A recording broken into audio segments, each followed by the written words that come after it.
સાબરી નજર પડી અરે રાજા સાહેબ જે કર્યું માતમાં કોઈ ભૂખા હે ખમા રાજા રાવળ એમ જાણે હે રાજા સાહેબ આપણી સંતરીને કહ્યું મારી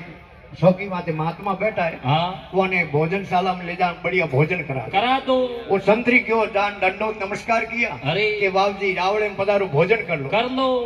के भाई मोने बाबू ने क्यों जिमाओ खमा के सा राजा साहब कहो हाँ अरे राजा साहब पूछ मोने बाबू ने जिमाओ क्यों अरे वो पाछो दौड़ गयो के राजा साहब महाराज के मोने जिमाओ काना कान हारू ये पूछने आयो कानो तो ने मोरे धर्म होई इन वास्ते जिमाओ जिमाओ वो पाछो जान के बाजी राजा साहब फरमाया है हाँ कि मोने धर्म होई इन वास्ते जिमाओ तो के थारे राजा ने पूछे धर्मरी मां कौन है अरे वो पाछो क्यों के राजा साहब महाराज के धर्मरी मां कौन है अरे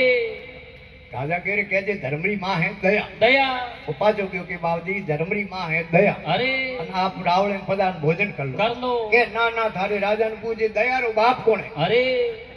वो पाछो क्यों के राजा साहब महाराज री भूख पाड़ा पीड़ावे पण महाराज के दयारो बाप कोण बाप कौन है राजा पिछाड़ गयो कि ए तो मैं तो फकीर नहीं अरे कोई पूर्ण संत है हाँ राजा साहब गया जार सष्टांग प्रणाम किया अरे चरणों में धोख लगाई हाँ के बाबूजी रावण में पधारो भोजन कर लो अरे के नहीं राजन मारे प्रसन्न उत्तर आयो को नहीं दयारो बाप कोण है अरे राजा साहब कहो महाराज दयारो बाप है संतोष अरे तो महाराज कहो મને તો સોતાડે રોટી ટુકડે में संतोष है भले तू जी मान काई कर अरे दृष्टांत रूप आवे जिने संतोष धन प्राप्त कियो उन दुनिया रो पूर्ण धन प्राप्त कर लियो अरे गो धन गज धन बाग धन और रतन धन कौन कौन? अजे आवे संतोष धन बीजो धन है झूठ बहुत ही सुंदर निवेदन